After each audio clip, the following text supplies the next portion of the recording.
Let me see.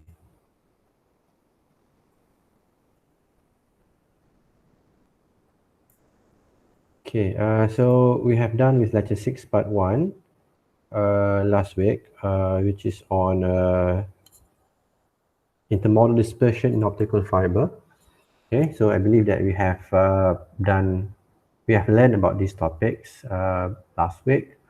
So I believe that you still remember the things that we have learned for the previous week. Okay.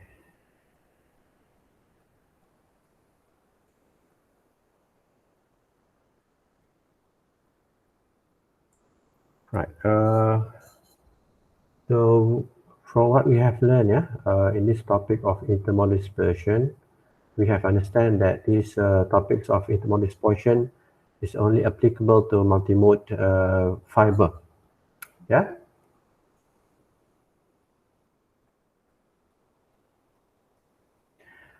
Okay. So it does not actually affect the single mode structure.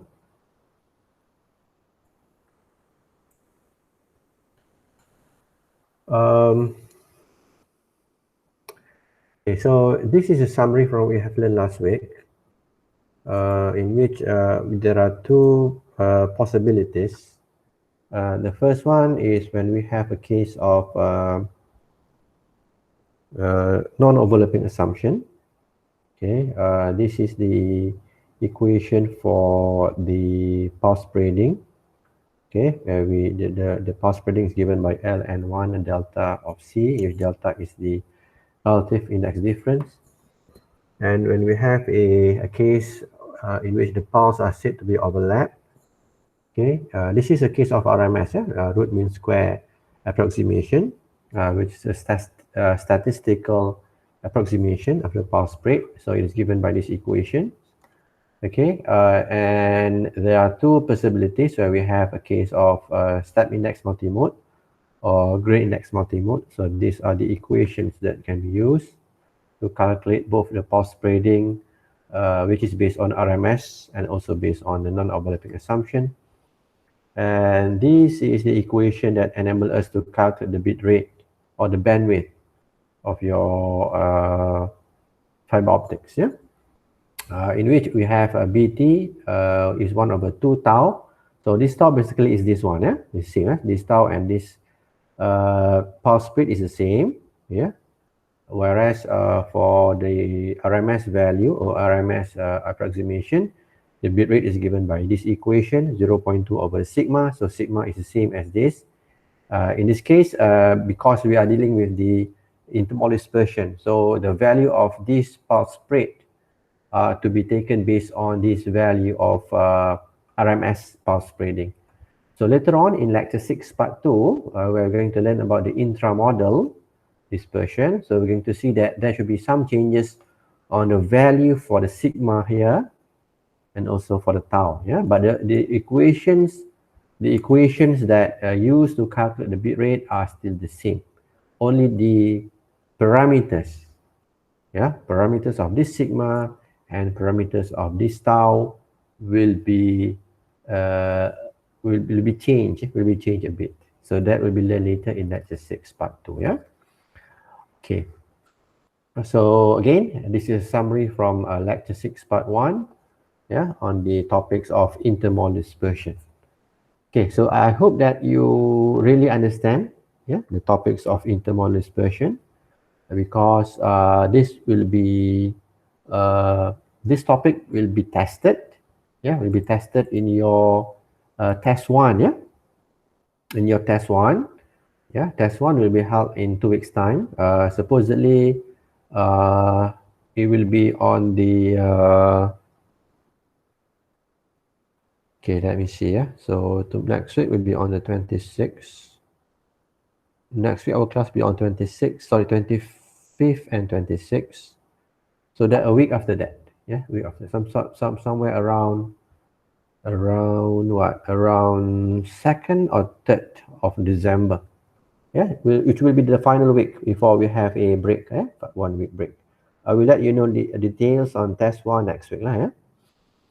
Okay, so let's have a look on these on the examples related to the intermodal dispersion. Yeah, so basically the examples given here in this lecture is to make you understand clearly on the intermodal dispersion issues. Yeah. Okay, so let's have a look at the first question here. We are given a 1 kilometer long multimode step index fiber with a value of N1. N1 is your core, 1.48, and relative index difference delta of 0.01. And further on, that will give us the N2, which is the cladding index of 1.465. Yeah? Okay, so the question is, what is the model delay per length in this fiber? So model delay means power spread, yeah? Power spread per length in this fiber. And number two of this question is determine this one, yeah? Determine the capacity of this fiber in terms of bit rate distance product. Okay, so I believe that the bit rate distance product has been taught in this lecture. So hopefully you can still recall what is meant by bit rate distance. Yeah. So this is a way of expressing or indicating the capacity of this of the fiber optics. Okay, so I give you a hint here in order to solve these questions. Yeah.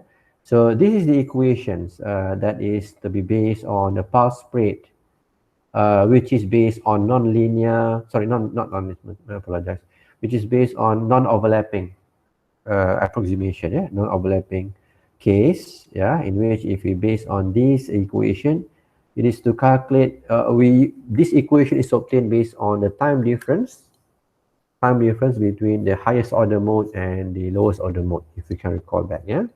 So you can refer to the notes, yeah.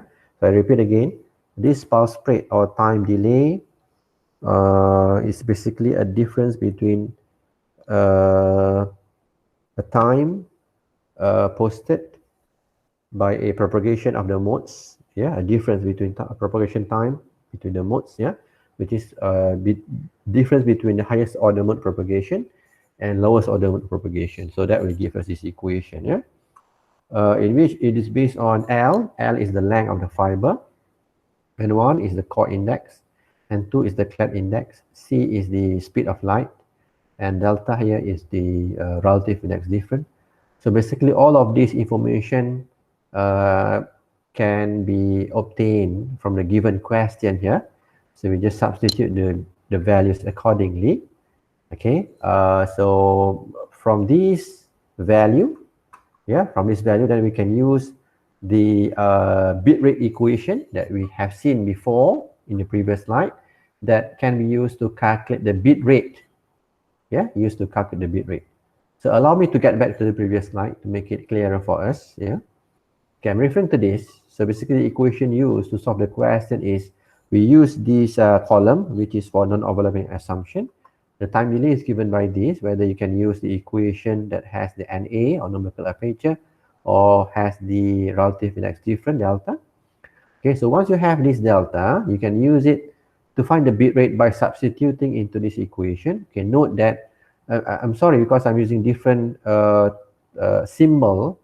So basically delta t and tau is the same. Yeah? Delta t and tau is the same thing. So to calculate the bit rate, you just substitute this delta t obtained into this equation. So basically it's 1 over 2 delta t. So you're going to get the bit rate. Yeah, you're going to get the bit rate for a fiber which is having this power spread value. Okay, yeah? Hopefully you understand about these questions. Okay, so let's have a look at the solution for this example, just to make it clear for us on these issues. Okay.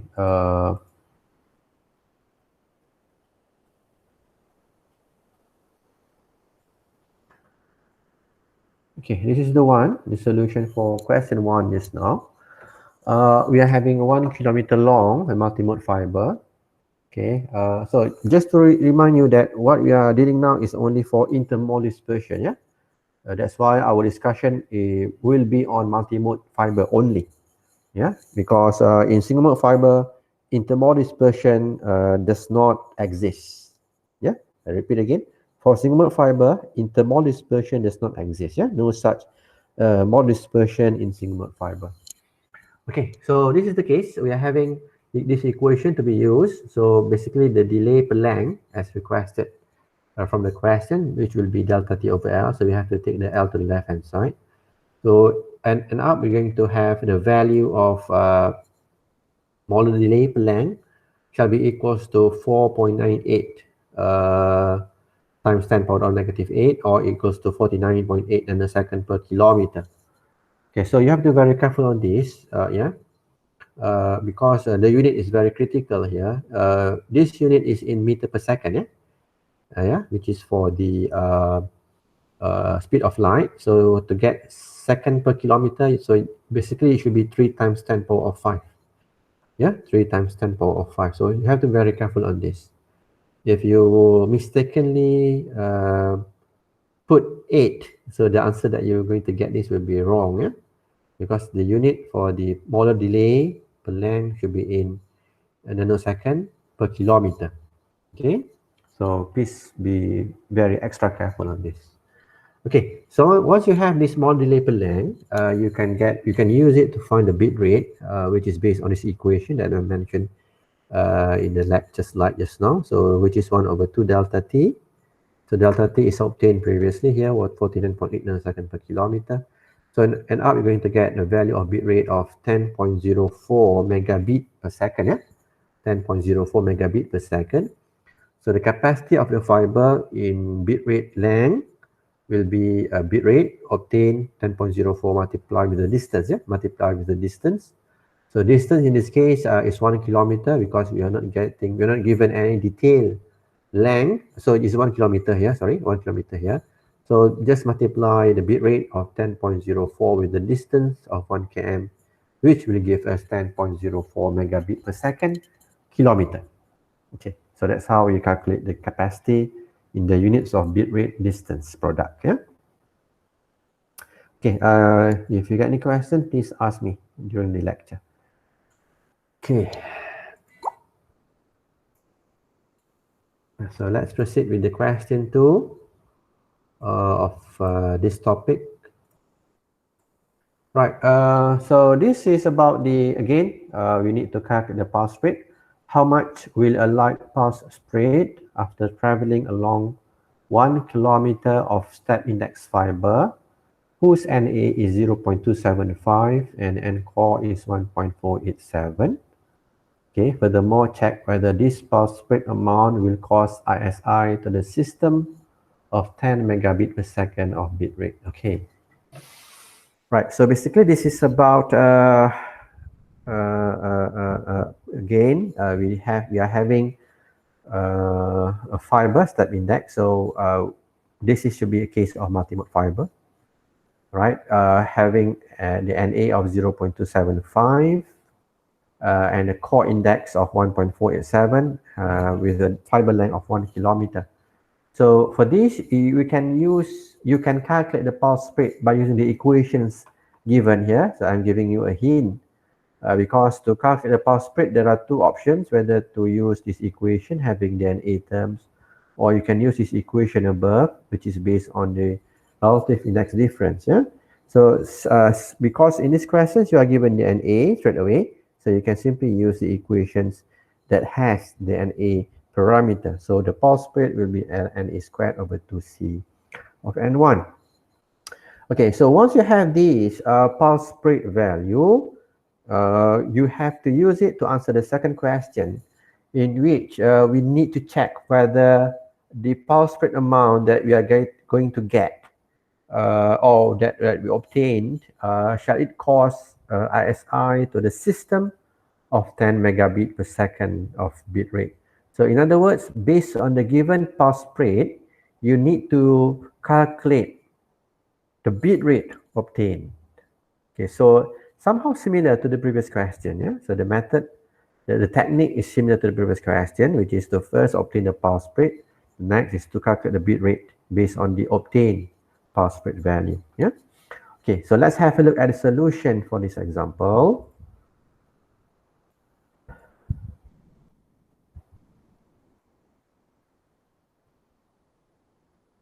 Okay, then. Okay, we are getting these equations here.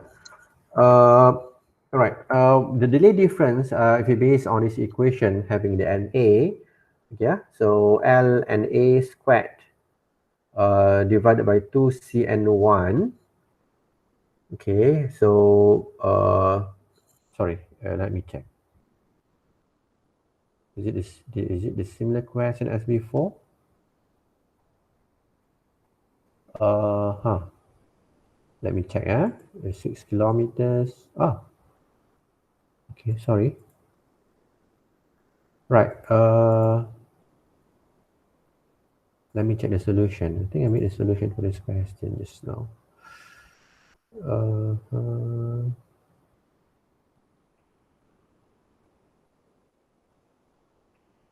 Okay, sorry. I think I don't have a solution for this.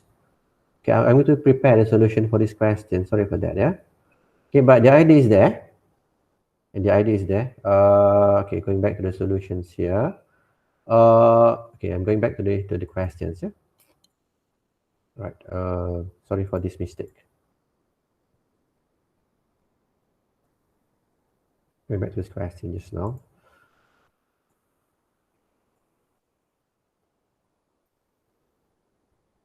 Okay. So getting back to this question. So we are having this NA 0.275. So what you have to do is to substitute 0.25 squared here. N core, which is N1 or 1.487, and you're going to get the L. L is 1 kilometers. So that will give you a total pulse spread for 1 kilometer length. Yeah. So once you have this pulse spread value, you need to use it to calculate the bit rate. Yeah, the bit rate. So the bit rate will be equals to 1 over 2 delta T. Yeah, 1 over 2 delta T. And see whether you are going to get the value, the value of bit rate. Okay.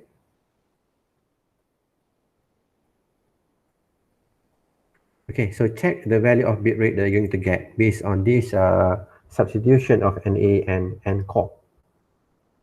Okay, so in order to check whether the amount of pulse spread that you get, is it going to give SI to the systems of 10 megabit per second of bit rate? For this, you have to see that the bit rate that you're going to get, yeah, supposedly must be smaller than the 10 megabit per second of bit rate.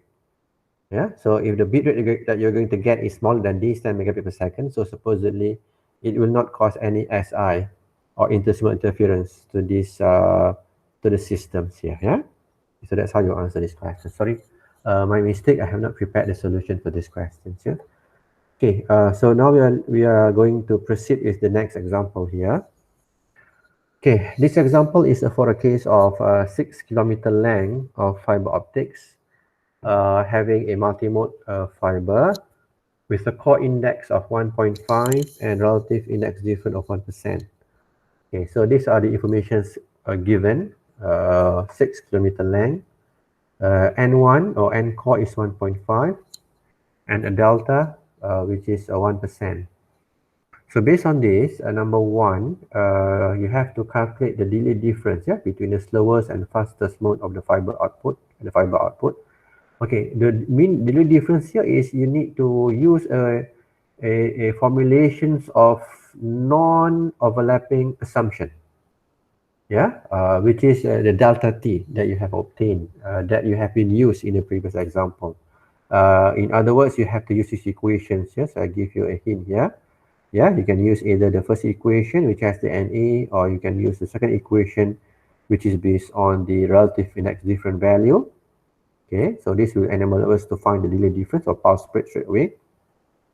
Okay, B is the RMS pulse broadening or pulse spreading due to intermodal dispersion. So RMS pulse spreading or pulse broadening is to be based on the Gaussian approximation that we have seen before, which is, if you can recall back, is on the second column, yeah, the equation. So it is based on this equation, you can recall back, which is ln1 delta of 2 set of 3 multiplied with the C.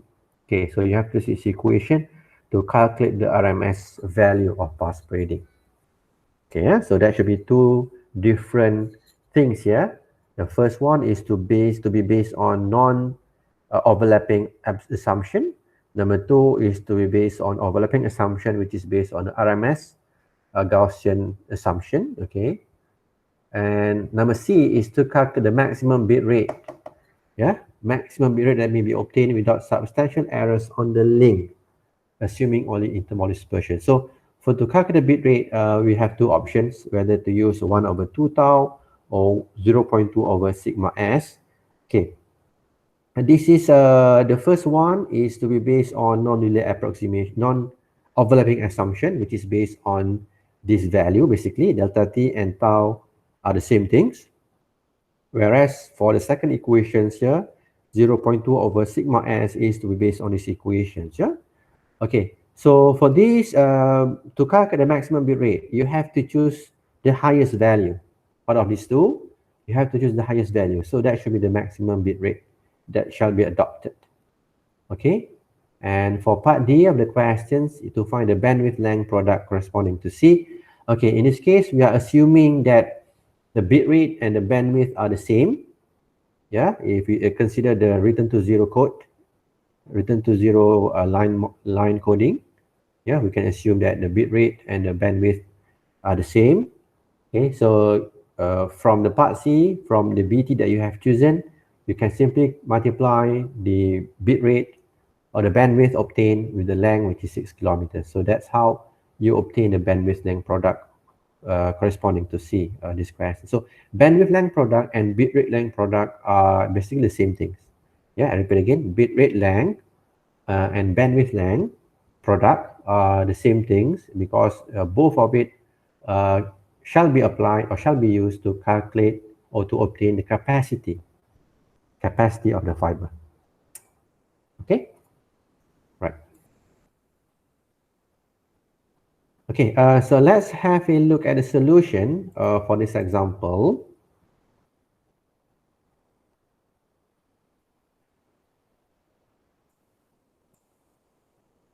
Okay, all right, this is the one. We have a delay difference. Okay, the difference as given the questions, have to use these equations here. Okay, so we are given 6 kilometer length, a multimode fiber, the N1 of 1.5, and the delta or the relative index difference of 0.01.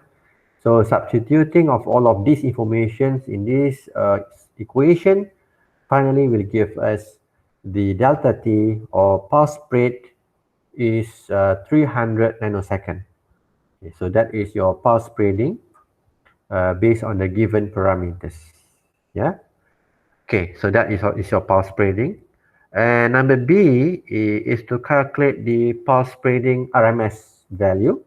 Yeah, so RMS pulse spreading or pulse broadening, which is based on this equation. Yeah, so basically all the informations will be used again.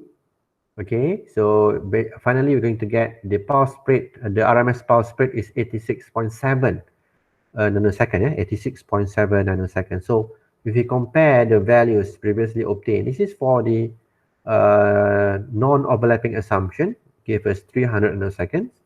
And this is for the RMS value, which is 86.7 nanoseconds. So it's quite a difference, yeah, in terms of the values obtained. That is why we are much preferred. Most of the time, we are. It is our interest to use the RMS base, RMS value of pulse spreading, because the value is more. I can say more precise, more in terms of its validity is more valid lah. Yeah, the RMS value, because this is based on a statistical technique to calculate the pulse spread value. Yeah. Okay, so part C is to calculate the maximum bit rate. So as I told you before, there are two equations that can be used. Yeah, because previously we have obtained two values of pulse spreading. Okay, so method number one, I put it here, it is to be based on non-overlapping assumption. 1/2 delta t will give us the bit rate. So end up we're going to get 2 multiplied with 300 nanoseconds obtained from the first part just now. So end up your bit rate will be 1.7 megabit. Yeah, 1.7 megabit per second. That is your bit rate. And if it will be based on the second method, which is based on the statistical method to calculate the bit rate, which is 0.2 over delta over sigma s, sigma s. So you're going to get the value of bit rate of 2.3 megabit per second. So as I have mentioned before, always opt for the higher value of bit rate. So we're going to choose the 2.3 megabit per second as our bit rate in this case. Yeah. Okay, so from the chosen bit rate, you can use it to calculate the capacity or bit rate length or bandwidth length product. So we assume in this case, we are using the return to zero code, yeah, return to zero code, RZ code. So for RZ code, we assume that bit rate and bandwidth are having the same value, yeah. So for that, the bit rate length or the bandwidth length will be 2.3 megabit per second times 6 kilometers, yeah, because the length of this fiber optic is 6 kilometers. So that will give us 13.8 megabit per second kilometer or 13.8 megahertz kilometer, yeah, because in terms of the bandwidth length, yeah, bandwidth length, you need to get 13.8 megahertz kilometer. So that will actually give us the bandwidth length product of the given fiber optics. Okay, any questions on this example? Basically, no questions, yeah? Okay, thank you. So basically straightforward, yeah? These issues of intermodal dispersion, because you need to understand clearly on the concept, yeah? On the intermodal dispersion. Okay, so let's have a look at these examples. We are having two multimode fibers. Okay, two cases, yeah. The first one is a step index with a core index of N1 for 1.458 and the core Cladix index difference or relative index difference of 0.01. The second fiber is a parabolic green. Green is a graded index. Yeah, we have learned this in lecture number 4. With the same value of N1 and relative index difference. So basically, the value of N1 and the delta are the same for both step index and the green fiber. Okay, so you need to calculate the RMS, yeah, RMS pulse broadening per kilometer for these two fibers. Okay, so for this RMS pulse broadening, which is based on the statistical method. So allow me to get back to the table just now. I have to go back to the table to make it clearer for us. This is the one. Okay, so we have single step index and green fiber. So we need to choose these two, yeah, because it's overlapping. Because it's a Gaussian approximation or RMS approximation. For step index, apply this equation. For the green fiber, apply this equation. So basically, this equation just based on two important parameters, which are the N1, the core index, and also the delta, which is the relative index difference. Yeah, right. So based on this, I put it here. I gave you the hint that you have to use the this sigma s for the step index multimode fiber, and this sigma g for the green index green multimode fiber. Yeah. Okay. So let's have a look at the solution for this example, which is also straightforward. But most important thing is that I want to show you the values that you're going to get from this substitution of values. Yeah. So let's proceed the solution.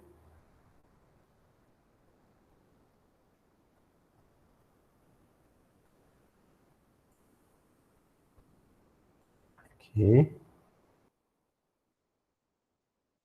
Right. So this is the one. For the step index fiber, we are having N1. Yeah, this is the core index and this is the delta given. So by substituting all this information, the RMS pulse spreading for the step index, yeah, will be equals to 14 nanosecond per kilometer. Yeah, 14 nanosecond per kilometer. Whereas for the green fiber, having the same value of core index and the relative index difference, you are going to get the pulse spreading per kilometer will be 14 picoseconds per kilometer.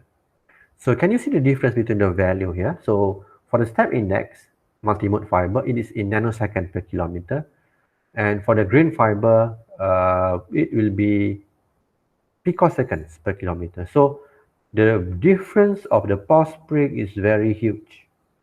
So that is why I've mentioned in class before, in lecture 6 part 1 here, that the green fiber basically is used to reduce the effect of intermodal dispersion. Yeah, because one aspect of that is we have reduced the number of modes. Yeah, we have reduced the number of modes in the green fiber. So we have learned this in lecture 4, that the use of green fiber is basically to reduce the number of modes. So when we have a reduction of modes number in our fiber, the interaction of them will be reduced, and such that the effect of dispersion will also be reduced. Yeah, that's why we can see that we can note a very huge difference of pulse spreading between the step index multimode fiber and green index or green multimode fiber. Yeah, nanosecond and picosecond, this is very huge difference. Yeah. So hopefully you can explain. Yeah, you can explain the importance of green fiber as compared to step index fiber, specifically in combating the intermodal dispersion effect. Okay, right. So let us proceed with another example. Okay, so we are having this example down here.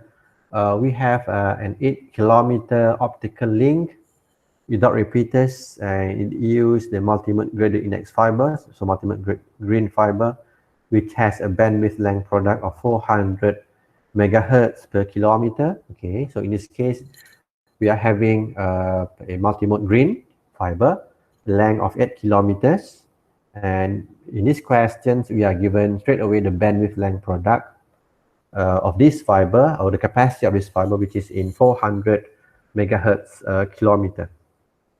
Okay, so based on this information, number one, you have to estimate the RMS pulse broadening on the link. Yeah, so you have to calculate what should be the RMS pulse broadening of the link. Part B is you need to calculate what should be the total pulse broadening on the link. Okay. Okay, so in order for us to calculate number one, yeah, RMS pulse broadening, so you are given this bandwidth length or capacity.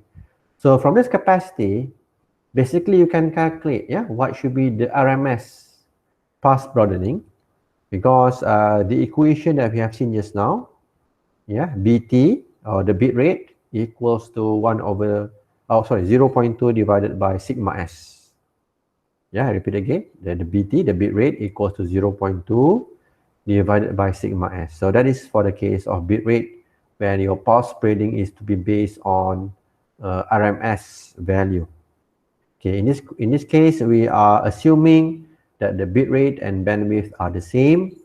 Again, because we are assuming the use of return to zero code.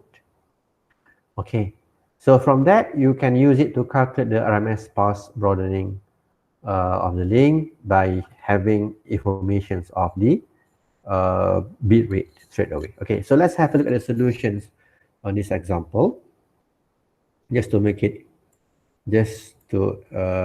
clear for us.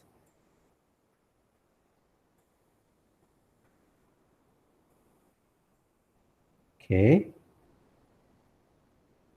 Right, so this is the case. We are having the 8-kilometer length of the multimode green fiber. Okay, so we know that the bandwidth length is 400 megahertz kilometer, and for 8 kilometers we can straight away find the bandwidth. Yeah, because this is a bandwidth distance, yeah, bandwidth length product. So 400 is equals to bandwidth times 8 basically. Yeah, 400 is basically 8 kilometer multiplied with the bandwidth. So from here we can have that the bandwidth is equals to 50 megahertz, or 50 megabit per second, because we are assuming bandwidth and the bit rate are the same. Yeah, bandwidth and bit rate are the same, so bit rate will be equals to 50 megabit per second. Okay, so from here, we can see that the bit rate, which is based on the RMS value, will be 0.2 over sigma s, and substituting the bit rate obtained from the previous example, from these examples here, from this answer here, you're going to get this sigma s, which is the RMS path broadening, will be equals to 4 nanoseconds. Yeah, 4 nanoseconds. And the same things apply for the case of total path spreading. This is the second question. We can adopt the same value of bit rate. Yeah, same value of bit rate. We can estimate it basically. Estimate it. So the bit rate is 50 times 10 power of 6. And we have to use this equation because delta T here is the total path spread. So end up we're going to get the path spread value will be 10 nanoseconds. Yeah, 10 nanoseconds. So that will give us the total path spreading. So you can see the difference here. RMS path spread is 4 nanoseconds, whereas for the total path spread, the delta T will be 10 nanoseconds. Yeah.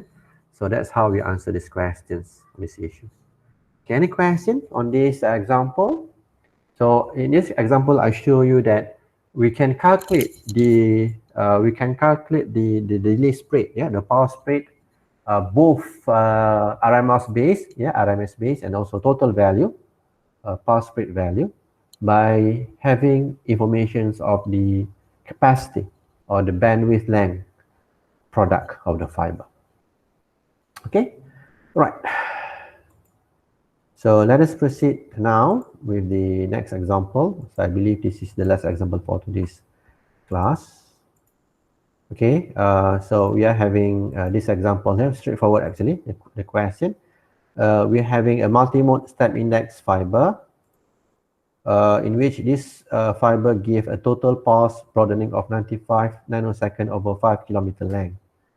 So we have to estimate what should be the bandwidth length product for the fiber. Okay, when we say that total path broadening, we are referring to a case of non-overlapping assumption, yeah, which is a delta T. Delta T. Okay, so you have to be very sure on this because, as I mentioned before, there are two ways of explaining the value of path spreading due to intermodal dispersion. The first one is by using the non-overlapping assumption, and number two is by using the RMS value. So what we are doing with this question is on the non-overlapping assumption, yeah, because they never mention here about the RMS value, yeah. So we are given the delta T, yeah, straight away we can see that for this multi-mode fiber, delta T is 95 nanoseconds, yeah, over 5 kilometer length. Okay, so from this information, straight away we can calculate the bandwidth length product for the fiber, yeah, because you can use the information of path broadening of 95 nanoseconds to calculate the bit rate, yeah, or the bandwidth. Okay, and from the bandwidth obtained, you can calculate the bandwidth length product straight away. So this is straightforward question, yeah. Again, what I want to show you here is I want you to understand relationship between the path broadening and also the bandwidth or the bit rate, yeah. Okay, so let's have a look at the solution for this example. It's straightforward, I believe. Okay, this is the one. We are having a delta T of 95 nanoseconds for 5 kilometer length. So the bit rate will be 1 over 2 delta T based on the formulation. So we're going to get 5.26 megabit per second or 5.26 megahertz. Yeah, 5.26 megahertz in bandwidth unit. Again, most of the time you are assuming that the bandwidth and bit rate are the same, except if you are using other coding methods, let's say non-return to zero, so it should be different, yeah. So if you are assuming return to zero, the bandwidth and the bit rate will be the same. Okay, so for this, you're going to get the bandwidth length product is simply 5.26 megahertz from these values times 5, which will give us a capacity of 26.3 megahertz kilometer. So that will be the capacity of this fiber. Okay. All right.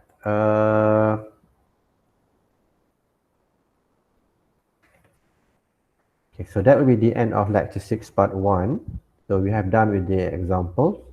So hopefully by these examples you have clearly understand. One, I want you to understand about the principle of intermodal dispersion.